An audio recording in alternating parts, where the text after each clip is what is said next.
Right now, as you're settling into comfort, your brain is doing something no other brain in Earth's history has ever been able to do. It's following a complex narrative, understanding abstract symbols, imagining distant times and places, all while processing language at a speed that would have been incomprehensible to your ancestors just 50,000 years ago. Your brain, this 3-pound universe of neurons and electricity, is the result of what scientists call the most mysterious event in human evolution. The Great Leap Forward, the cognitive revolution, the moment when something inside the human skull simply changed. And here's what makes it so strange. For nearly 2 million years, early humans wandered the earth with brains that were already quite large. Homo erectus, walking upright across African savannas and Asian plains, had a brain about 2/3 the size of yours. Neanderthals, those robust cousins who vanished into the mists of prehistory, actually had slightly larger brains than modern humans. They survived ice ages, crafted tools, buried their dead. Their skulls held vast potential, yet something was missing. Something invisible. Something that didn't require a bigger head or a heavier brain, but changed everything nonetheless. Then, roughly 50,000 years ago, in a window of time so narrow it barely registers on the geological calendar, everything exploded. Not literally, of course. There were no flashing lights, no cosmic intervention that we can point to in the fossil record. But the evidence is undeniable. Suddenly humans were creating art, elaborate cave paintings of animals that move and breathe across stone walls. Suddenly there were carefully carved figurines, bone flutes that could carry melody across evening campfires, intricate burial sites suggesting thoughts about death, afterlife, meaning. Suddenly tools became sophisticated, specialized, diverse. The archaeological record transforms from a slow trickle of stone hand axes, barely changing for hundreds of thousands of years, into an explosion of innovation, creativity, symbolic thought. What happened? How does a species that had been making the same basic tools for 1 million years suddenly start painting masterpieces in caves, carving ivory sculptures and developing the foundations of language complex enough to tell stories, share knowledge, plan for futures that existed only in imagination? This is not like asking why dinosaurs went extinct. We know an asteroid hit the Earth. That's dramatic, visible, clear. This is different. This is asking why the lights turned on inside the human mind, why consciousness, as we experience it, seemed to bloom almost overnight in evolutionary terms. And the truly strange part, we still don't have a complete answer. We have theories, educated guesses, fragments of evidence scattered across continents and millennia. But the core mystery remains, hovering just beyond our grasp like morning mist. If you're using this to fall asleep, that's exactly why I make these videos. The rhythm of exploration without urgency, the gentle unfolding of questions that have no final answer, just deeper and deeper layers. So maybe subscribe and let me know where you're listening from and what time it is there. I read the comments and it's fascinating. Sao Paulo at midnight, Oslo at dawn, Melbourne in the afternoon, Sydney late at night, all experiencing the same mystery together, wondering about the moment when our ancestors became, in some fundamental way, us. The story begins not 50,000 years ago, but much earlier. To understand the explosion, we need to understand what came before, the long, slow preparation, the millions of years of evolution that built the stage before the main act. Because the human brain didn't appear suddenly, it evolved, step by patient step, from ancestors we would barely recognize. Picture East Africa 7 million years ago. The world is warmer. Forests stretch across regions that are now savanna. In the trees, small ape-like creatures move with practiced ease, swinging from branch to branch, eating fruit, avoiding predators. Their brains are small, roughly the size of a chimpanzee's brain today, about 400 cubic centimeters, enough for social interaction, enough for tool use, simple tools, sticks to fish for termites, stones to crack nuts, but not enough for what would come later. Then the climate begins to change. Slowly, over hundreds of thousands of years, the forests retreat. The apes who depended on them face a choice: follow the shrinking forests or adapt to a new environment. Some stay in the trees. Their descendants become modern chimpanzees and bonobos. Others take a different path. They come down from the canopy and begin to walk upright across the expanding grasslands. Walking upright, bipedalism, seems like a small change, but it reshapes everything. It frees the hands. No longer needed for locomotion, hands can carry things, food, tools, infants.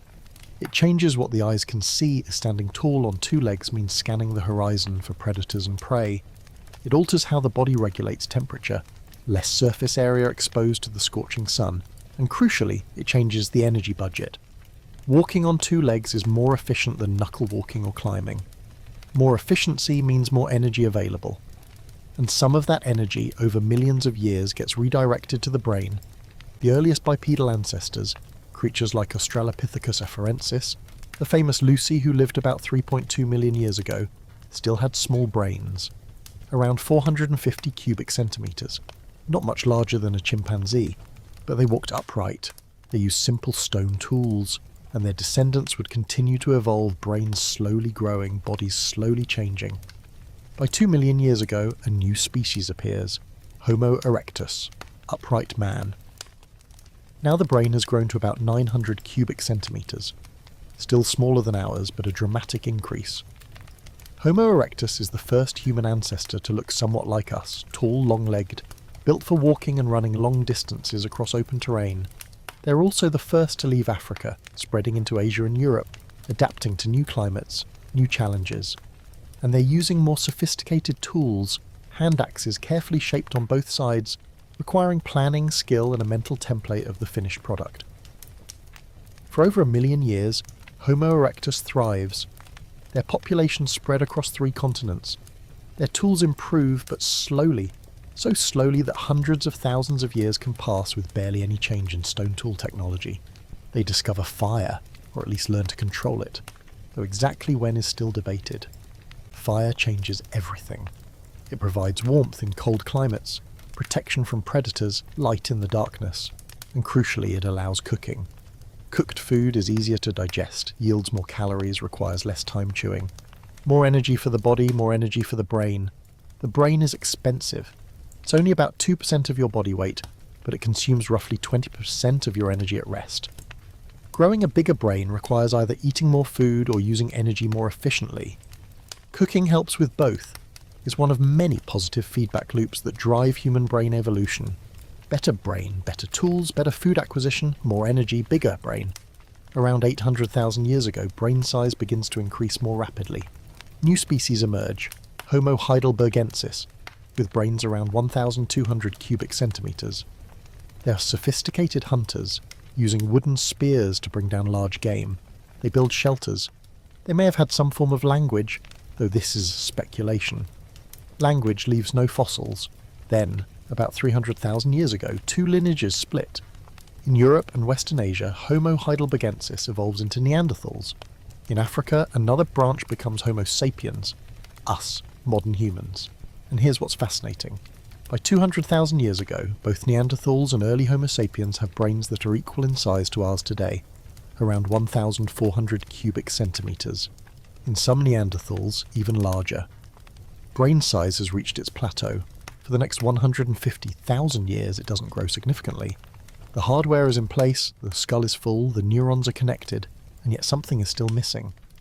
Because for most of those 150,000 years, the archaeological record remains relatively simple. Stone tools, yes. Fire, yes. Evidence of hunting, gathering, social groups. But no art, no symbolic artifacts. No elaborate burials with grave goods suggesting belief in an afterlife.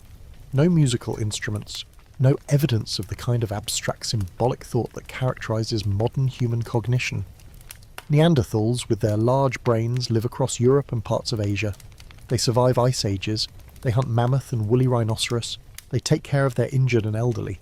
Some sites suggest they buried their dead, though whether with ritual or simply for hygiene is unclear.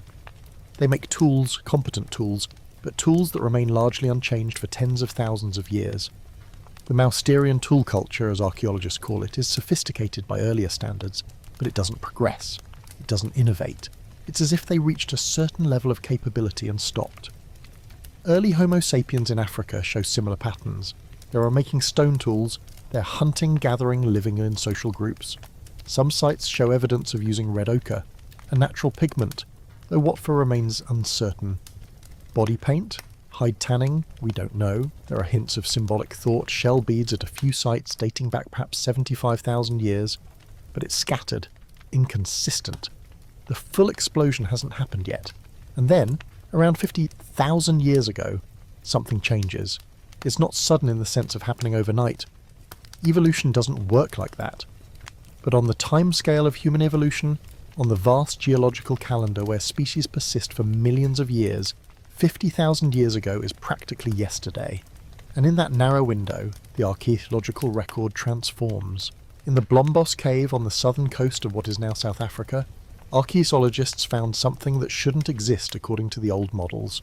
Pieces of ochre, red iron oxide carved with geometric patterns. Cross-hatching, deliberate lines forming abstract designs. They're roughly 75,000 years old. Not pictures of animals or people, not representational art, but undeniably exceptional. Someone sat in that cave, took a piece of soft stone and carved patterns into it. Patterns that serve no practical purpose.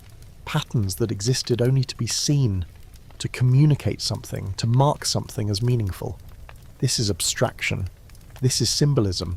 This is the human mind stepping outside the immediate practical world of food and shelter and survival and entering a realm of meaning, pattern, representation. The ochre pieces from Blombos are among the earliest evidence we have of this shift. But they're isolated, rare. For tens of thousands of years after Blombos, the evidence remains sporadic. A shell bead here, a piece of carved bone there, hints and whispers of something stirring in the human mind. Then, around 45,000 to 50,000 years ago, the whispers become a roar. Homo sapiens begins to leave Africa in significant numbers, migrating into the Middle East here, then Europe, then Asia, eventually reaching Australia, by at least 65,000 years ago, though some evidence suggests even earlier. And wherever they go, they leave traces of something new, something that earlier humans, even those with equally large brains, had not created. In Europe, they encounter Neanderthals. For thousands of years, the two species coexist. They occupy overlapping territories. They probably interact, trade, maybe even communicate in some limited way. We know they interbred because modern humans outside Africa carry small percentages of Neanderthal DNA, roughly 1 to 2%. But despite this interaction, despite their large brains and their survival skills honed over hundreds of thousands of years, Neanderthals begin to disappear. By 40,000 years ago, their numbers are declining. By 30,000 years ago, they're gone. Extinct. What happened? This question has haunted anthropologists for decades. Did Homo sapiens actively hunt and kill Neanderthals? Possibly in some regions, though evidence of violence is scarce. Did we outcompete them for resources? More likely, but how? Neanderthals were physically stronger, better adapted to cold European climates, experienced hunters who had survived multiple ice ages. What advantage did Homo sapiens possess that Neanderthals lacked? The answer, many researchers now believe, lies not in muscles or tools or even raw brain size. It lies in something more subtle, the ability to think symbolically. To use language not just to coordinate a hunt, which Neanderthals probably could do, but to tell stories, to share knowledge across generations, to imagine possibilities that don't yet exist and then work together to make them real. Around 40,000 years ago, in caves across Europe, Homo sapiens begins to paint. Not simple marks or handprints, though those appear too, but breathtaking, sophisticated images of the animals they hunted and lived alongside. The Chauvet cave in southern France contains some of the oldest. But why?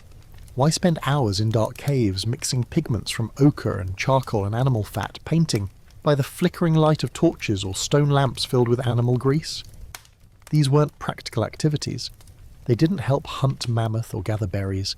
They didn't keep anyone warm or safe, and yet humans did them anyway, compulsively, repeatedly, across thousands of years and thousands of miles. Some researchers suggest the cave paintings were part of hunting magic. Paint the animal, perform a ritual, ensure success in the hunt. Maybe, but many of the painted animals show no signs of being prey species. The Chauvet cave is full of dangerous predators, lions and rhinoceroses, animals humans would avoid, not hunt. Others suggest the caves were sacred spaces, early temples where shamans conducted rituals, possibly in altered states of consciousness, induced by rhythmic dancing, fasting, or psychoactive plants. The deep caves, dark and isolated, would create sensory deprivation, hallucinations, visions. The paintings might record those visions, Or perhaps the explanation is simpler and more profound. Perhaps humans painted because humans create, because we are driven, almost helplessly, to make meaning, to transform the world around us into symbols and stories.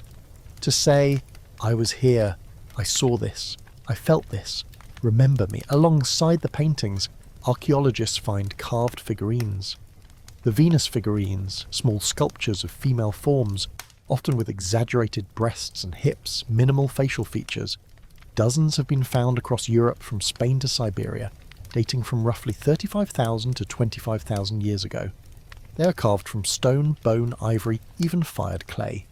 The oldest known ceramic objects in the world are not pots or bowls, but these small human figures, fired in kilns at temperatures that required careful control of fire. What were they for? Fertility symbols, goddess worship, toys, ancestor representations? We don't know. We'll probably never know with certainty. But what we do know is that someone spent hours carefully carving these small objects that served no obvious practical purpose, and that they were valued enough to be carried across long distances as people migrated. They mattered. They meant something. The toolkits expand dramatically.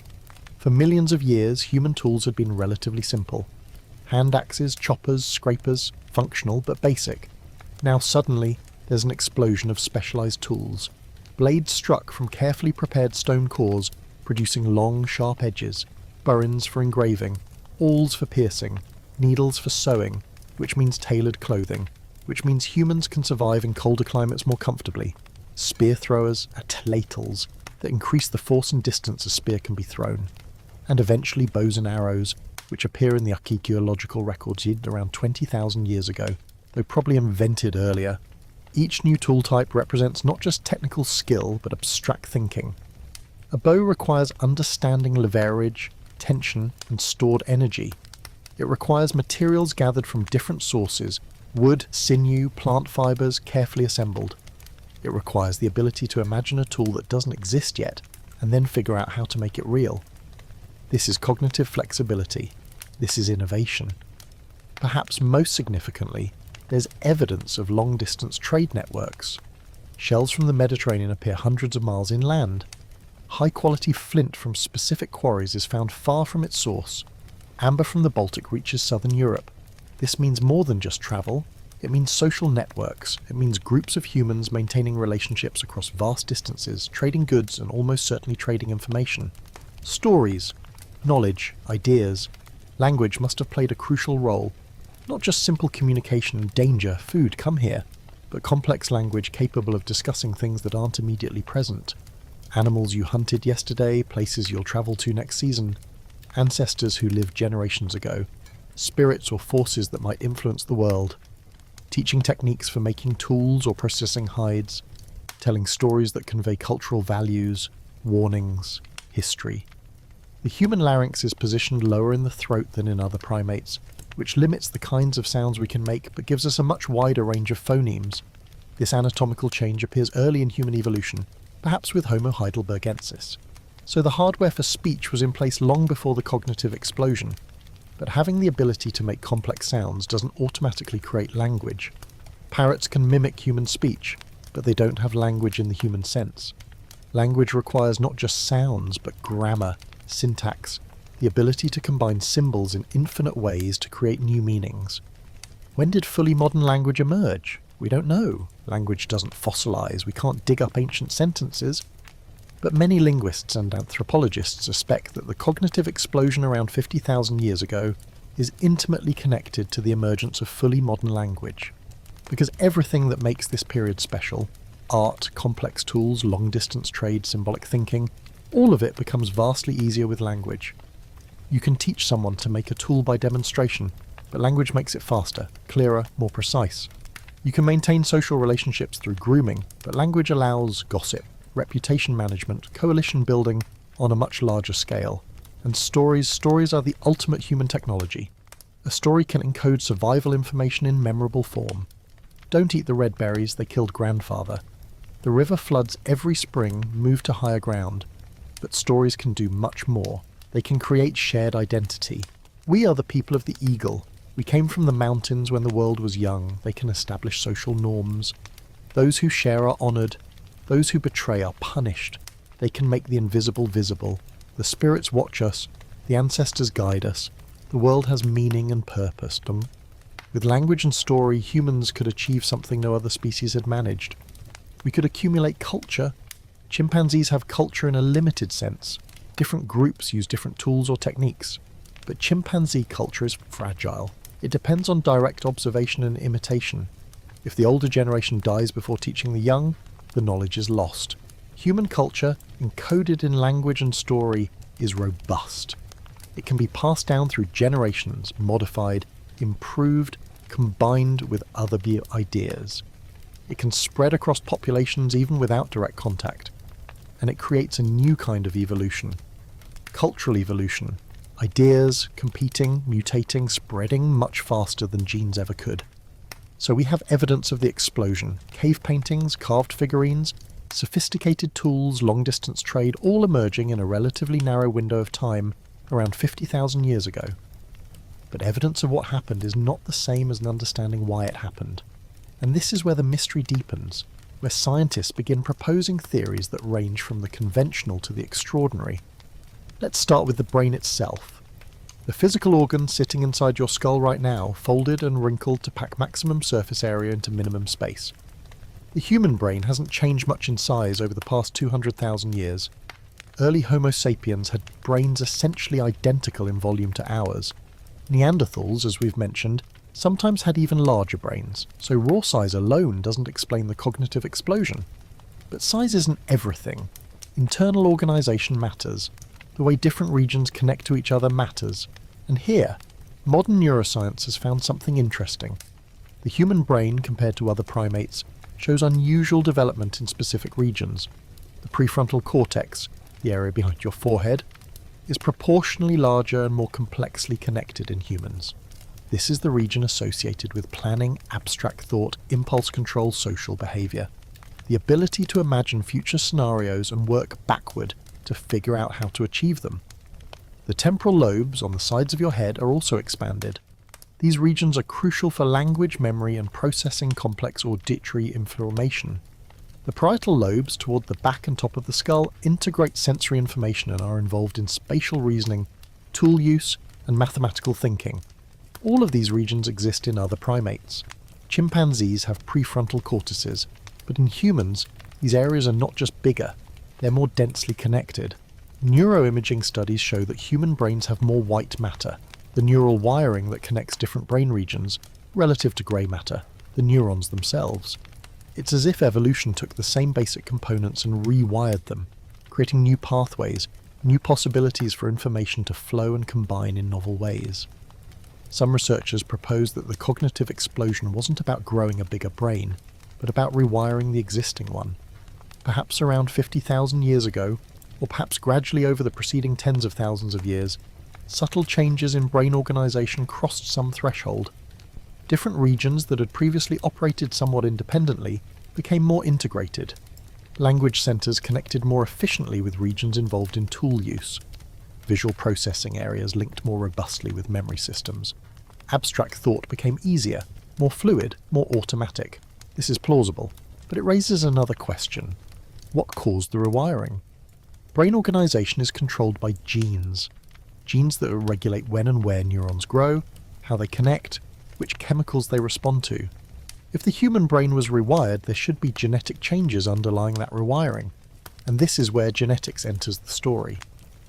In the past 2 decades, advances in DNA sequencing have allowed scientists to compare human genes with those of our closest relatives, chimpanzees, bonobos, gorillas, and even, remarkably, Neanderthals and Denisovans, extinct human cousins whose DNA has been extracted from ancient bones. These comparisons have identified genes that are unique to humans or that have undergone significant changes in the human lineage. One of the most famous is FOXP2, sometimes misleadingly called the language gene. It's not that simple. FOXP2 is involved in the development of neural circuits related to speech and language, but it's just one gene among thousands that contribute to language ability. Still, it's interesting. The human version of FOXP2 differs from the chimpanzee version by just 2 amino acid changes. 2 small mutations, but those changes appear to have occurred sometime in the past few 100,000 years, possibly around the time Homo sapiens and Neanderthals diverged. And interestingly, Neanderthals had the same version of FOXP2 that we do. They shared those two crucial mutations. Does this mean Neanderthals had language? Maybe. Or maybe they had some capacity for speech, but not the full complexity of modern human language. FOXP2 is necessary for language, but not sufficient. You need the whole system, anatomical, neurological, cognitive, working together. Other genes have been identified that affect brain development in humans. HAR1, one of the human accelerated regions, sections of DNA that have changed unusually rapidly in the human lineage. HAR1 is active during brain development and affects how the cortex, the outer layer of the brain, folds and organises. Mutations here could change brain structure in subtle but important ways. Then there's ASPM and microcephalin, genes involved in regulating brain size. Variants of these genes are associated with differences in brain volume. Some versions appear to have undergone positive selection in recent human evolution, meaning they provided some advantage and spread through populations. But here's the challenge. We've identified dozens of genes that differ between humans and other primates. We know many of them affect brain development, but we don't fully understand what most of them do. We can't yet point to a single gene or even a small set of genes and say, here, this is what made us human. This is what caused the cognitive explosion. The genetic story is still being written, slowly, painstakingly, as scientists sequence more genomes and conduct experiments to understand gene function. Some researchers have proposed that the cognitive explosion wasn't caused by genetic changes at all, or at least not recent genetic changes. Instead, they suggest the capacity for modern cognition was already present in early Homo sapiens, latent, waiting. The brain was capable, but for some reason, that capability wasn't being fully expressed. Then something changed in the environment or in culture, and suddenly the latent abilities became active. What could trigger such a shift? One possibility is population density. For most of human history, populations were small, scattered, isolated. Groups of a few dozen individuals, maybe a few hundred in a region, living mostly separate lives. In such conditions, cultural innovations are fragile. Someone invents a better tool or a new technique, but if they die before teaching enough others, the knowledge dies with them. Cultural complexity can't accumulate because there aren't enough people to sustain it. But as populations grew, as groups came into more frequent contact, the dynamics changed. Ideas could spread more easily. Innovations were less likely to be lost. Trade networks meant exposure to different ways of doing things, which could spark new ideas. Larger populations also mean more potential innovators.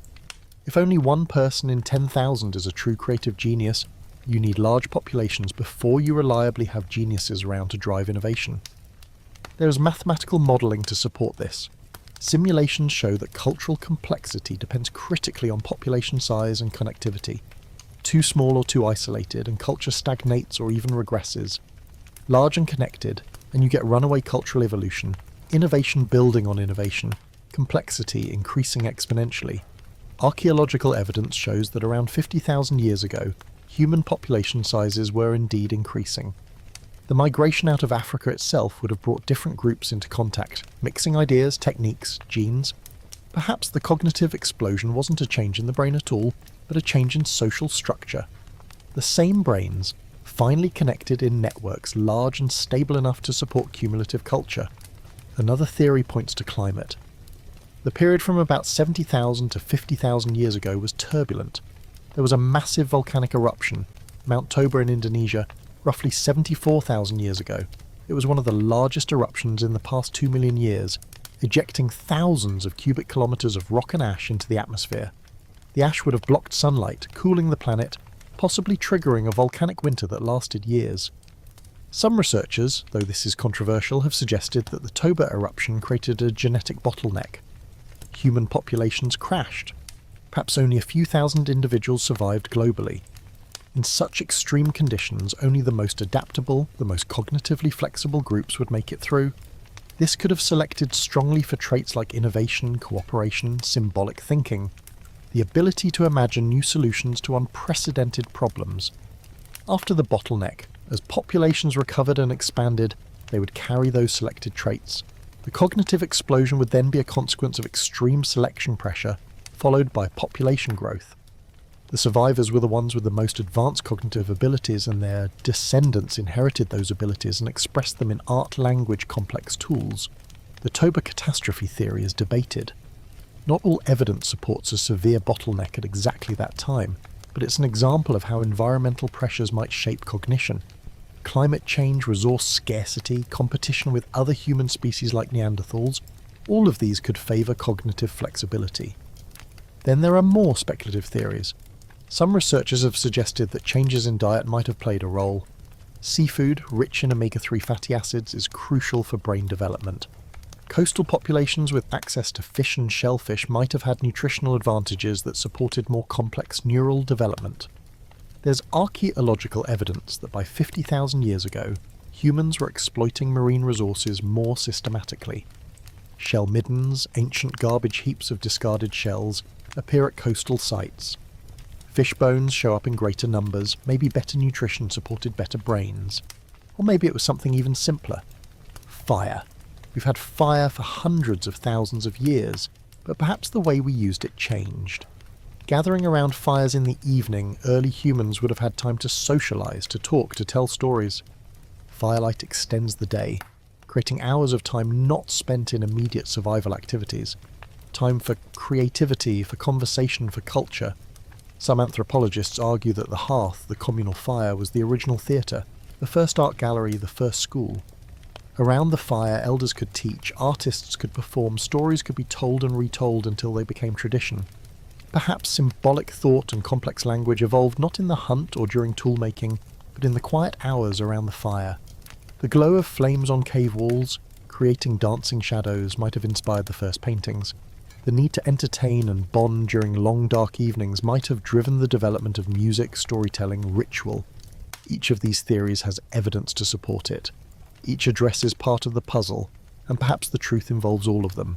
Genetic changes altering brain organization, population growth creating networks that sustained culture, environmental pressures selecting for flexibility, nutritional improvements supporting neural development, social structures around fire creating time and space for symbolic expression. Evolution rarely has a single cause. It's usually a combination, a perfect storm of factors that come together at just the right moment.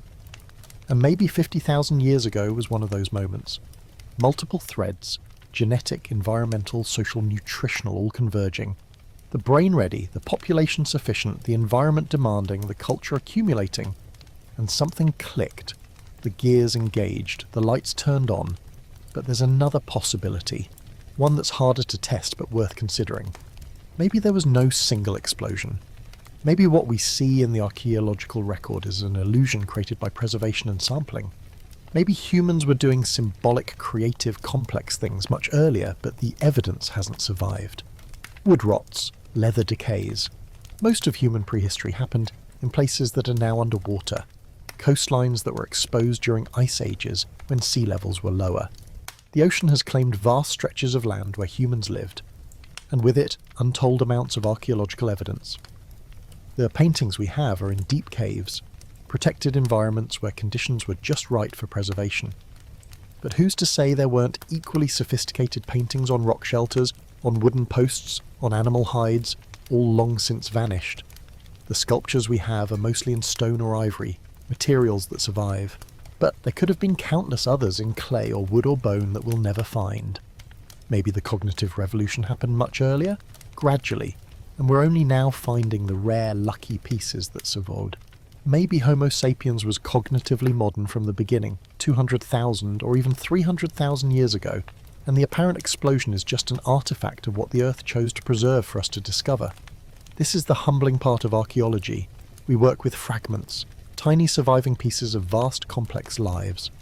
And from those fragments, we try to reconstruct whole civilizations, whole ways of thinking. Sometimes we succeed, sometimes we're fooled by gaps in the record. Language is invisible, it leaves no trace in stone or bone. You cannot excavate a sentence from the soil or carbon date a conversation. And yet language is probably the single most important factor in human cognitive uniqueness. Every other human achievement, art, science, civilization, rests on a foundation of language. The ability to share complex thoughts, to coordinate actions, to build on the knowledge of previous generations.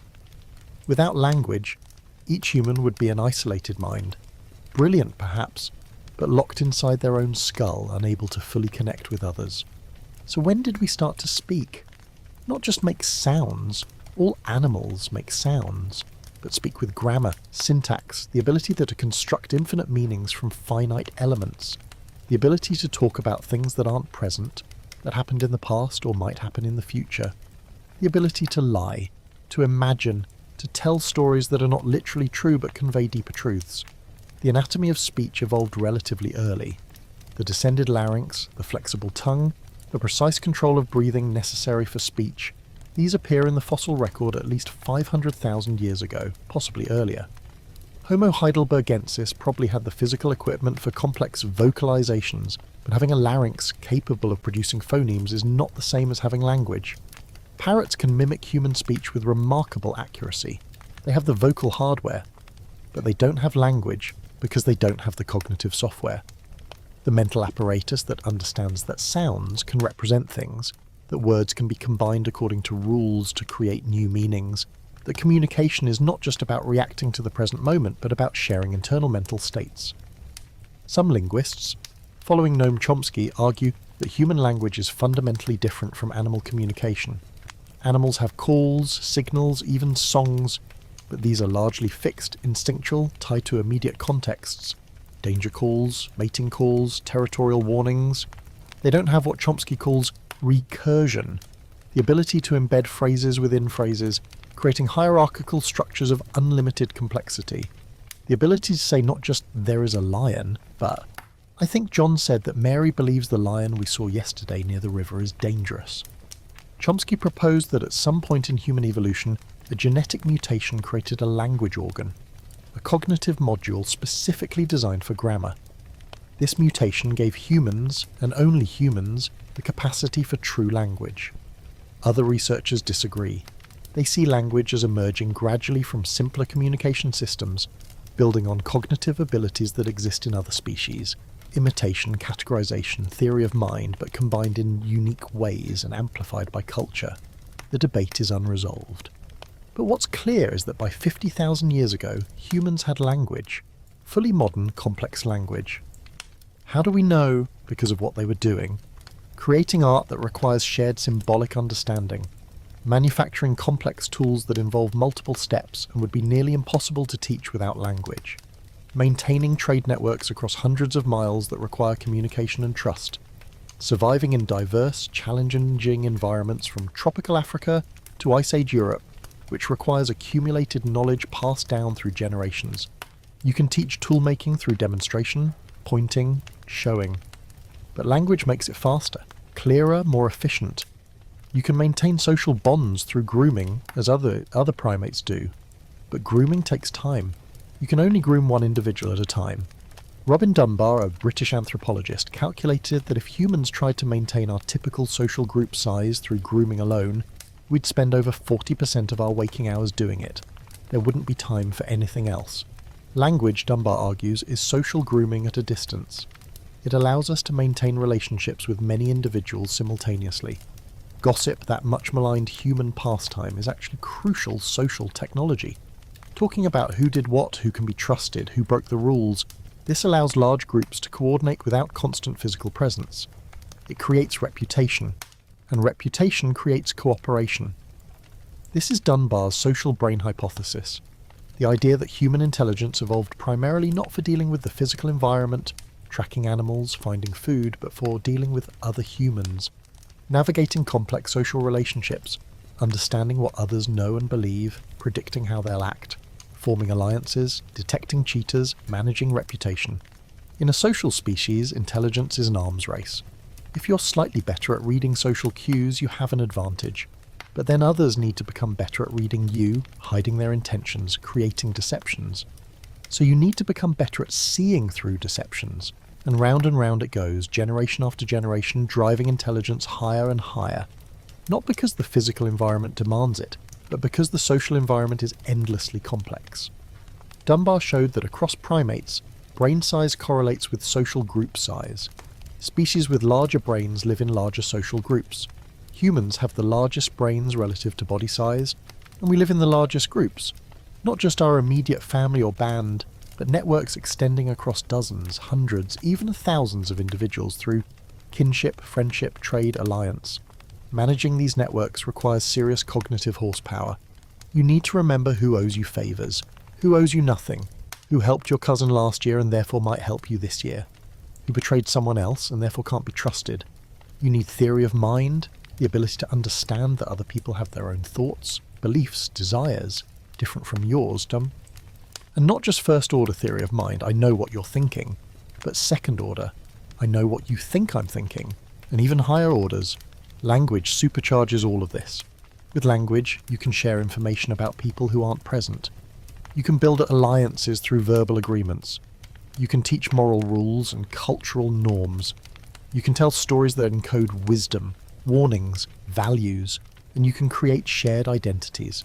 We are the people who follow these rules, who honour these ancestors, who tell these stories. This is culture. And culture allows human groups to grow far beyond the size that personal relationships alone could sustain. Other animals have culture loosely defined. Chimpanzees in different regions use different tools. Some populations crack nuts with stones, others fish for termites with sticks. These techniques are learned, not instinctual, they're passed down through observation and imitation. That's culture. But it's fragile. Chimpanzee culture doesn't accumulate. It doesn't build on itself generation after generation. A clever chimpanzee might invent a new technique, but if others don't learn it before that individual dies, the knowledge is lost forever. Human culture is different. It's cumulative. Each generation inherits the knowledge of the previous generation, encoded in language and story, and adds to it. We stand on the shoulders of giants, as the saying goes. No single human invented agriculture or writing or mathematics or the internet. These are collective achievements, built up incrementally over hundreds or thousands of years by countless individuals, each contributing a small piece. This is what anthropologists call the ratchet effect. Human culture ratchets forward. It can accumulate complexity, and once you have cumulative culture, evolution changes. It's no longer just biological evolution, genes being selected based on reproductive success. Now there's cultural evolution, ideas being selected based on usefulness, appeal, memorability, and cultural evolution is fast, blindingly fast compared to genetic evolution. A beneficial genetic mutation might take thousands of years to spread through a population. A beneficial cultural innovation can spread in a generation. Agriculture, once invented, spread across Europe in just a few thousand years. Writing, once invented, was adopted and adapted by culture after culture. Technological innovations today can spread globally in months or even days. This speed creates a feedback loop. Better tools create more resources, which supports larger populations, which generates more innovators, which creates better tools. Language enables this loop. Without language, each generation would start from scratch, learning by trial and error. With language, each generation starts with everything the previous generation knew and builds from there. But this raises a haunting question. If language and cumulative culture are so powerful, so advantageous, why did only humans develop them? Chimpanzees are intelligent, social tool-using. Why didn't they develop language? Neanderthals had large brains, complex social groups, sophisticated tools. They coexisted with Homo sapiens for thousands of years. Why didn't they develop the full cognitive modernity that Homo sapiens achieved? This is one of the deepest mysteries, because it suggests that the cognitive explosion wasn't inevitable. It wasn't simply a matter of brain size reaching some threshold. Something specific happened in the Homo sapiens lineage, something that didn't happen in other intelligent social species despite having many of the same preconditions. Neanderthals are the most poignant case. They survived in Europe for over 200,000 years. They had brains as large as ours or larger. They made tools. They used fire. They cared for injured and elderly group members. Some sites show evidence of symbolic behaviour. Red ochre, perforated shells that might have been ornaments, possible burial rituals.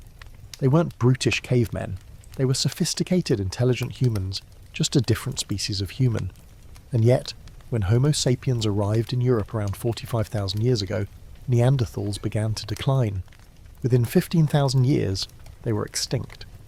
What happened?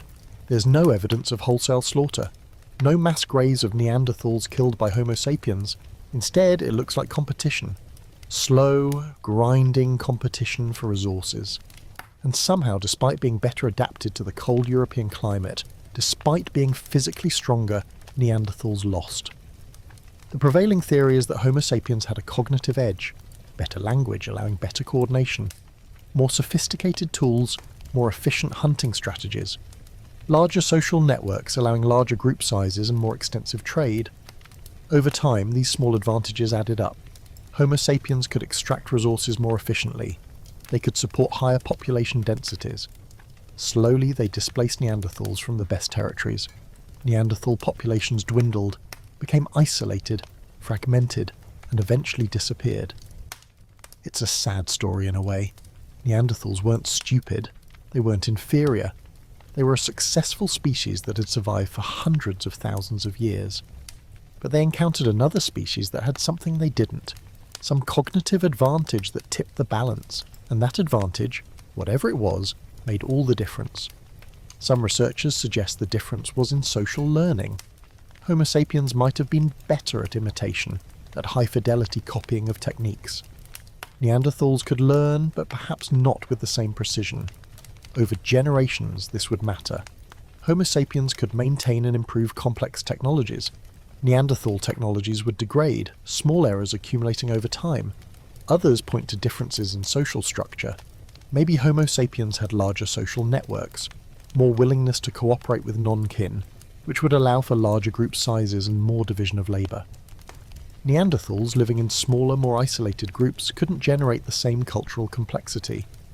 Or maybe it was something about language itself. Perhaps Neanderthals had some form of speech, but not the full recursive complexity of modern human language. They could communicate about the here and now, coordinate hunts, share basic information. But they couldn't tell elaborate stories, couldn't teach abstract concepts, couldn't build the kind of rich, layered culture that Homo sapiens created. We'll probably never know for certain. Neanderthals left no written records, no recordings of their voices. We have their bones, their tools, their DNA, but their thoughts, their language if they had it, their inner lives, these are lost. We can only infer, guess, imagine. What we do know is that by 30,000 years ago, Homo sapiens was the last human species standing. All the others, Neanderthals in Europe, Denisovans in Asia, Homo floresiensis, the small hobbit people of Indonesia, Homo erectus populations that had persisted in isolated pockets, all gone. Some interbred with Homo sapiens, leaving traces in our DNA, but as distinct species they vanished. And Homo sapiens, armed with language, cumulative culture, symbolic thought, spread across the entire planet. Into the frozen Arctic, where survival required elaborate clothing, sophisticated shelters, and detailed knowledge passed down through generations. Into the deserts of Australia, where Aboriginal peoples developed some of the most complex kinship systems and mythological traditions in the world. Across the Pacific, island hopping in canoes, navigating by stars and currents, settling even the most remote specks of land. In a cave in southern Germany, archaeologists discovered something extraordinary. A flute carved from the wing bone of a griffon vulture, dated to roughly 40,000 years ago. It has 5 finger holes precisely drilled, capable of producing a range of notes. Someone in Ice Age Europe sat down with a hollow bone, carefully measured the distances, drilled the holes, and created an instrument. Not a tool for hunting or gathering, not something that helped with immediate survival, an instrument for making music. Music is one of humanity's universal languages. Every culture ever studied has music. Songs, rhythms, instruments, from the simplest percussion, clapping hands, beating sticks, to the most complex symphonies. Music moves us in ways that are hard to explain. A melody can make you cry, make you dance, bring back memories from decades ago with startling clarity. But why? What evolutionary purpose does music serve? Charles Darwin puzzled over this. He suggested that music might have evolved as a form of sexual selection, like the elaborate songs of birds. Males who could sing well might attract more mates, but this doesn't fully explain music's power or universality. Music isn't just about mating, it's deeply social, communal. Humans make music together, singing in groups, dancing in synchrony, creating shared emotional experiences. Some researchers suggest that music evolved as a bonding mechanism. Singing together, moving together to rhythm creates a sense of unity. It synchronizes not just movements but emotions. Anyone who's sung in a choir or danced at a concert knows the feeling. You're part of something larger. Individual boundaries blur. The group becomes one organism, breathing, moving, feeling together. This would have been valuable for early human groups. Cooperation is hard. Our instinct is often to look out for ourselves first, but humans succeeded through cooperation. Hunting large animals that required coordinated effort, defending against predators, sharing resources during hard times. Anything that promoted group cohesion would be advantageous. Music, ritual, synchronized movement, these create what anthropologists call communitas, a sense of collective identity and purpose. The bone flutes aren't the only evidence. There are mammoth ivory flutes from the same period, percussion instruments, though harder to identify in the archaeological record because they might just be rocks or sticks. And there's the cave art itself. Some researchers have noticed that many painted caves have unusual acoustic properties. Sounds echo strangely. Specific spots produce strong resonances. Was this intentional? Did early humans choose certain caves not just for their walls but for their sound? Experiments have been conducted, playing drums and flutes in these caves, and the results are haunting. The sound seems to come from everywhere and nowhere. In the darkness, with only flickering firelight, the acoustic effects would be disorienting, otherworldly. Perfect for ritual, perfect for creating experiences that feel numinous, touched by something beyond the ordinary world. Perhaps the paintings and the music were connected. Perhaps shamans or ritual specialists would perform ceremonies in these caves, playing instruments, chanting, creating multisensory experiences. The paintings might have been backdrops or focal points for these rituals. The animals on the walls might have seemed to move and breathe in the uncertain light and echoing sound, almost alive. This brings us to one of the most intriguing aspects of the cognitive explosion, the emergence of what we might call spiritual or religious thought. The sense that there is more to reality than what's immediately visible. That invisible forces, spirits, ancestors, gods influence the world. That life has meaning, purpose, connection to something greater. Every human culture has some form of spiritual or religious belief. This universality suggests deep roots, and while we can't know exactly what our ancestors believed, the archaeological evidence, cave paintings, burial sites, carved figurines, suggests they were thinking about big questions. Death, the afterlife, the forces that control hunting success, weather, fertility, the relationship between humans and animals, humans and nature, humans and the cosmos. Burial practices are particularly revealing. By 50,000 years ago, humans were burying their dead with grave goods, tools, ornaments, ochre. Why? If death is simply the end, why waste valuable resources putting them in the ground with a corpse? The presence of grave goods suggests belief in some kind of afterlife. The dead person will need these items wherever they're going. Or perhaps the grave goods are gifts, offerings to appease the dead or the forces that govern death. Neanderthals also buried their dead occasionally, but the evidence is more ambiguous. Some Neanderthal burials seem deliberate, bodies carefully positioned, possibly with offerings.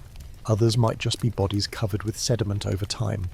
The debate continues, but with Homo sapiens, especially after 50,000 years ago, burials become clearly intentional, elaborate, and widespread. This is a species thinking deeply about mortality. The Venus figurines, those small female sculptures, might also have spiritual significance. Perhaps they represented goddesses, fertility spirits, ancestors, or they might have been more abstract symbols of life, creation, continuity. We don't know, but the fact that they were made with such care, carried across long distances, suggests they mattered. They weren't casual doodles, they were important. Art, music, ritual, burial. All of these point to something that makes humans unique. We're meaning-making creatures. We can't help it. We see patterns, even in randomness. We create stories to explain what we don't understand. We feel connections to things beyond ourselves. This might be a byproduct of our cognitive abilities. Our pattern recognition systems, so useful for tracking animals and predicting weather, sometimes fire when there's been no real pattern. We see faces in clouds, agency in random events, meaning in coincidence. But whether it's byproduct or adaptation, this tendency shapes everything we do. It gives us art and science, religion and philosophy, stories and songs. It drives us to explore, to question, to create. And it started, as far as we can tell, around 50,000 years ago, the same period when everything else exploded. Now, a shift forward to the present. You, lying in comfort, listening to this. Your brain is the product of that ancient explosion. The same basic architecture that painted caves and carved flutes now navigates the internet, does calculus, writes symphonies, builds spacecraft. In 50,000 years, we've gone from small bands of hunter-gatherers to a global civilization of billions. But here's the paradox. Your brain hasn't changed much in that time, genetically, neurologically. You're essentially the same as those Ice Age artists. If you could somehow bring a baby from 40,000 years ago into the present and raise them in a modern family, they'd be indistinguishable from any other child. They'd learn to read, use computers, speak multiple languages. Their brain would be perfectly capable of modern life, and if you took a modern baby back to the Ice Age, they'd learn to track animals, make tools, read the landscape. The hardware is the same. What's different is the software, the accumulated culture, the knowledge and technology passed down through generations. This is both humbling and extraordinary. Humbling because it means we're not individually smarter than our ancestors. Any sense of superiority is misplaced. We benefit from standing on the shoulders of thousands of generations of accumulated knowledge, but we're not inherently more intelligent. Extraordinary because it shows the power of culture. In just 50,000 years, the blink of an eye in evolutionary time, we've transformed the planet not through biological evolution, which takes millions of years, but through cultural evolution, which can happen in decades or even years. But this also creates problems. Our brains evolved for a different world. Small groups, face-to-face interaction, physical threats we could see and respond to. Natural rhythms of day and night, seasons, life and death. Modern life is radically different. We live in cities of millions. We interact with strangers constantly. We're bombarded with information, screens, notifications, demands for attention. We're stressed by abstract threats, financial worries, social comparisons, existential anxieties about climate change or nuclear war. Our Stone Age brains are struggling in a Space Age world. Anxiety, depression, attention disorders, addiction. These are in part mismatches between our evolved psychology and our current environment. We crave sugar and fat because in the ancestral environment they were rare and valuable. Now they're everywhere and obesity is epidemic. We're drawn to social comparison because in small groups, reputation mattered for survival. Now we compare ourselves to millions of people on social media and feel inadequate. We respond to immediate threats, a lion charging with a flood of adrenaline and cortisol. Perfect for escaping danger. But we respond the same way to an angry email or a looming deadline, and the stress hormones have nowhere to go. They just circulate, damaging our health over time. Understanding this mismatch is crucial. It doesn't mean we should abandon modern life and return to hunter-gathering. Few people would actually want that, and it's not feasible for billions of humans. But it does mean we should be thoughtful about how we structure our lives.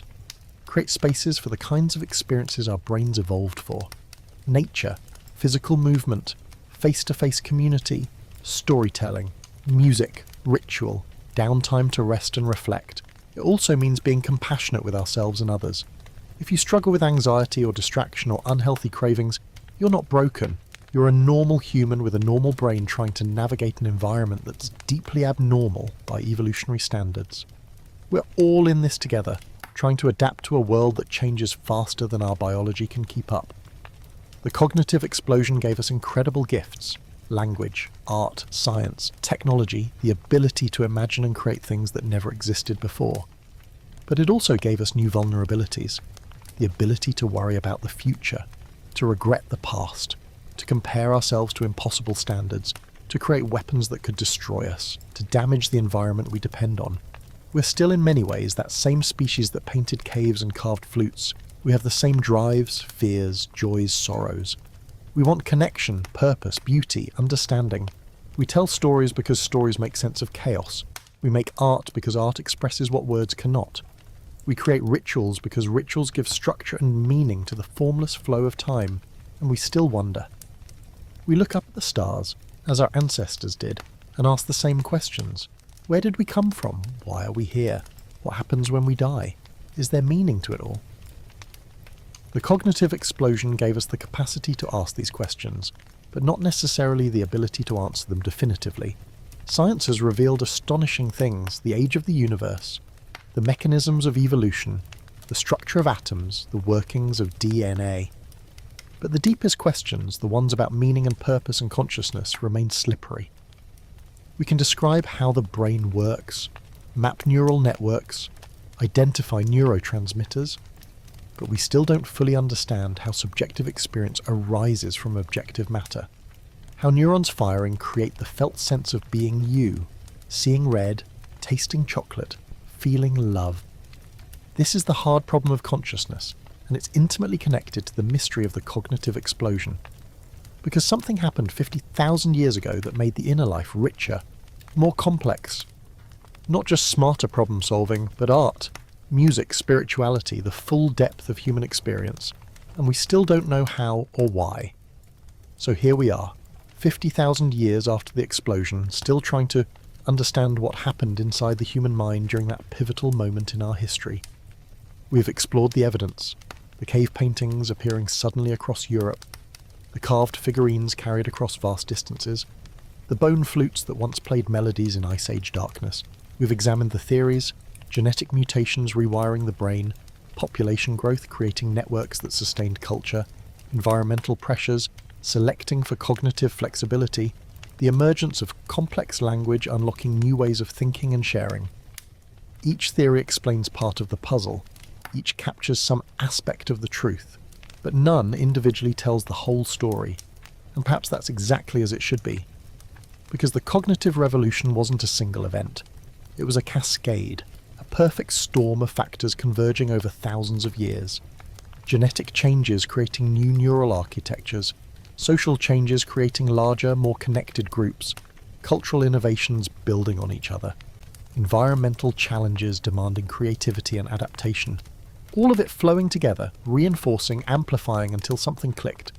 The human mind crossed some invisible threshold and became what it is today, capable of imagination, abstraction, infinite creativity, able to look at the night sky and see not just points of light, but stories, constellations, gods and heroes, able to look at a blank cave wall and envision bison and horses and lions, then bring those visions into reality with ochre and charcoal. The mystery isn't entirely solved. We still don't know exactly which genetic changes mattered most. We still don't know precisely when fully modern language emerged. We can't yet look at a Neanderthal skull and definitively say why they didn't make the same cognitive leap that Homo sapiens did, despite having equally large brains, despite surviving successfully for hundreds of thousands of years. But the mystery remaining is part of what makes this story beautiful. It reminds us that despite all our technology, all our accumulated knowledge, we're still connected to those ancient humans in profound ways. We still wonder, we still question, we still search for meaning in a vast, often incomprehensible universe. And the search continues. Every year, archaeologists uncover new sites, geneticists sequence more ancient DNA, neuroscientists map brain networks in greater detail. Each discovery adds another piece to the puzzle. Recently, older and older examples of symbolic behaviour have been found. Shell beads in Morocco dating back over 140,000 years, ochre use in South Africa reaching back 300,000 years. Perhaps the cognitive explosion wasn't as sudden as we once thought. Perhaps it was more gradual, with capabilities emerging, disappearing, re-emerging over hundreds of thousands of years before finally stabilising and spreading. Or perhaps there were multiple cognitive revolutions. Perhaps Homo sapiens achieved behavioural modernity more than once, in different populations at different times, before it finally took hold globally. Perhaps other human species, Neanderthals, Denisovans, had their own cognitive sophistication that we've underestimated because we're looking for signs of culture that match our own, cave paintings and figurines, when they might have expressed their intelligence in different ways that left fewer traces. The more we learn, the more complex the picture becomes, which is often how science works. Simple stories give way to messy reality. Clear answers fragment into nuanced uncertainties. But that complexity is richer, more interesting than any simple tale could be.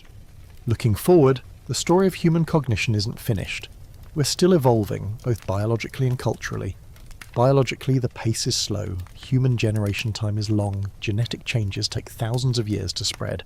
But culturally, we're evolving at breathtaking speed.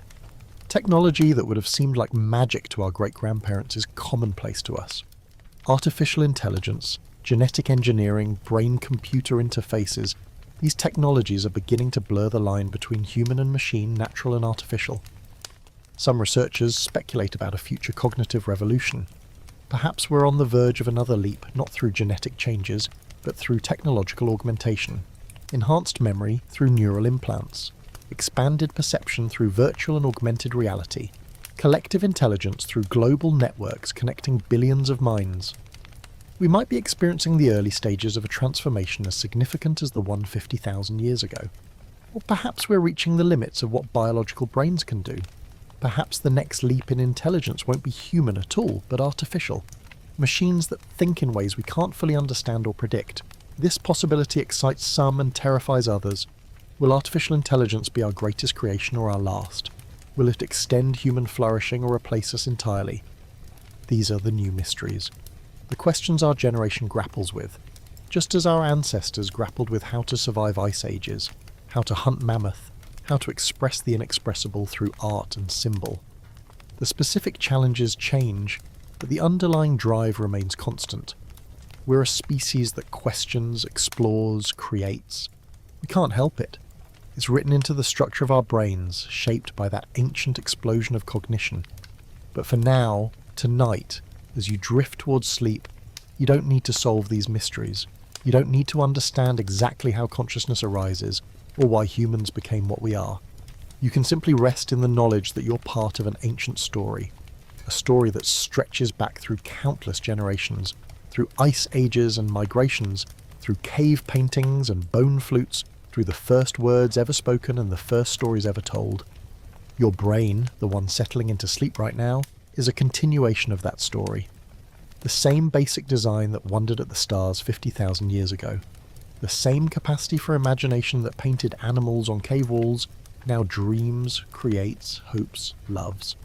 You carry within you all that history, all those accumulated innovations, all that hard-won knowledge passed down through language and culture, generation after generation, an unbroken chain from the deep past to this present moment. Feel your breathing slow, in and out, the same rhythm that sustained your ancestors around ancient fires, the same breath that carried the first songs, the first stories. Your heartbeat, steady and patient, echoing back through millions of years of evolution. Every cell in your body a continuation of life that has never stopped since it first began, billions of years ago, passed down from parent to child in an unbroken line. You are the universe becoming conscious of itself. Atoms forged in ancient stars, organised into patterns of astonishing complexity. A temporary arrangement of matter that can think, feel, dream. For a brief moment in cosmic time you exist, aware, wondering, part of something vast and strange and beautiful. The cognitive explosion 50,000 years ago wasn't just about survival, it was about something deeper, the capacity to see beauty, to create meaning, to look at a cave wall and make it come alive with art, to look at a piece of bone and make it sing, to look at the night sky and tell stories that connect earth and heaven, past and future, individual and cosmos. That same capacity lives in you. Even in sleep, even in dreams, your mind continues its ancient work, processing, integrating, creating meaning from the chaos of experience. Dreams themselves might be part of the cognitive explosion's legacy. The ability to imagine scenarios that don't exist, to rehearse possibilities, to explore mental spaces disconnected from immediate reality. As you sleep tonight, you might dream. And in those dreams, you might find yourself in places you've never been, talking to people who don't exist, experiencing impossible things. This is your cognitive flexibility at work.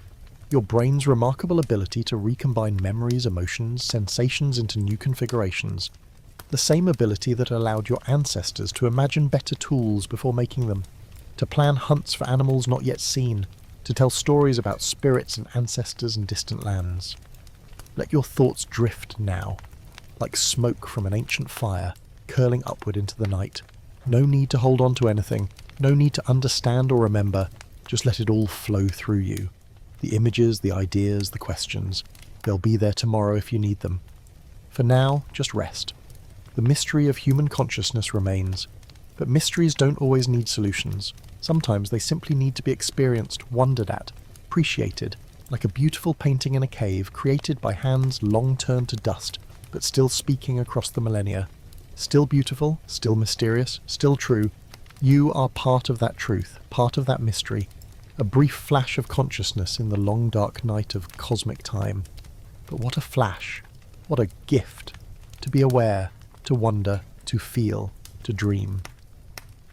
The cognitive explosion gave us many things, but perhaps the greatest gift was this, the ability to appreciate the mystery of our own existence, to lie in the dark as you're doing now, and contemplate the vast arc of time that led to this moment, to feel connected to ancestors you'll never meet, to descendants you'll never know, to the long story of life on Earth.